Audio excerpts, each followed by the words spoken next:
Assalamu alaikum dostlar. Биздин каналда 10 топ көрсөтүүсү старт алды. Биринчи көрсөтүүбүздө кыргыз эстрадасында таанымал жылдыз айымдардын хиджаб кийүүсү, кыргызча айтканда жоолук салынгандар тууралуу сөз кылмакчыбыз.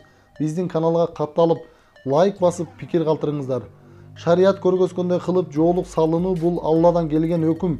Бул парсты аткарууга көптөрдүн ыйманы жетип, колунан келе бербейт. Жоолук салынбай жүрүү өтө чоң күнөө. Ошол күнөөлөрдөн коркуп Алланын бир парзын орундаган жылдыздарды айтып берели. Сап башында актриса Айжан Акылбекова турат. Башында актрисалык менен таанылган. Азыр көптөгөн кыздарга сабак өтөт. Жоолук салынуу менен бирге кыргыздын элечегин улуттук кийимдерин дүйнөгө тааныта алды. Коомдук ишмер. Израилден башкаларды 6 посттон текшеришсе, мени 9 посттон текшерип кыйнаганда да жоолугумду чечкен эмесмин дейт. Кийинки айым Нурзат Токтосунова. Мурда алып баруучулук менен таанылган. Азыр Нур академиясынын негиздөөчүсү. Нурзат Токтосунова умрага барсам жоолук салынам деп жүрчүмүн. Алла кабыл кылып 2020-жылдын 17 февраль айында умрага барып жоолук салынып калдым. Жоолук салынбай жүргөн күндөрүмө өкүнөм дейт. Айкөл Аликжанова. Мурун модель, актриса Мисс Кыргызстан 2014 аталган. Азыр Аликжанова бренд аталышындагы кийимдерди Алматы Бишкек магазиндеринде сатууда. Жоолук салынганына сыймыктанып, Алланын буйругун орундадым деп эсептейт. Казакстандык Дики Арман Кайман аты менен белгилүү динине бекем мусулман жигитке турмушка чыгып, учурда Турцияда экени айтылууда. Анжелика Кайратова. Мурда кыргыз элине ырчылык менен таанылган. Азыр ырчы теле алып баруучу жеке ишкер. Умрадан келип орондум. Башында Алла менен байланышканда, намаз окуганда гана кийчүмүн. Кантип кийип калганымды түшүндүрө албайм.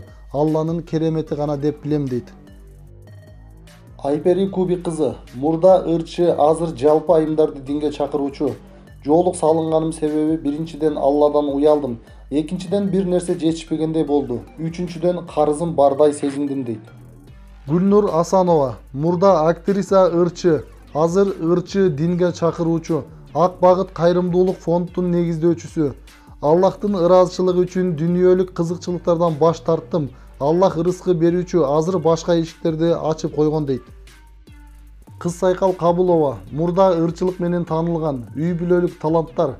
Азыр ырчы, жеке ишкер. Элдин ар кандай сөзүнө көңүл бурбастан жоолугун чечпей жүргөн айым. Нелия Нуркулова. Ырчы болуп таанылган. Ырдап жүрүп жоолук салынсам ырдабай калбаймынбы деген шайтандын оюна азгырылган эмес. Бактылуу эне, бактылуу жар, бактылуу Аллахтын кулу болуп өмүр сүрүүдө. Кеңеш тобунун ырчысы Гүлмира айым. Интервьюлардын биринде жоолук салынганы үчүн өзүн бактылуу сезерин айткан. Учурда ырчы, жеке ишкер. Айпери Суранчиева. Мурда теле алып баруучу. Учурда макияж жасоону үйрөтөт. Мусулман аялдарына парз болгон дагы бир парзды аткарып, ыйманымды дагы да болсо бекемдей бермекчимин дейт. Урматтуу достор, жаратканым жүрөгүнө ыйман берип, жоолук салынган кыргыз айымдарына Аллах ыраазы болуп көптөгөн соопторду жазсын. Башка айымдарыбыз да жоолук кийүүсүн насип кылсын. Кийинки 10 топко кимдерди чыгаралы? Пикир калтырыңыздар. Аты жөнүм Эсен Арайымбердиев. Кийинки берүүдөн көрүшкөнчө аман туруңуздар.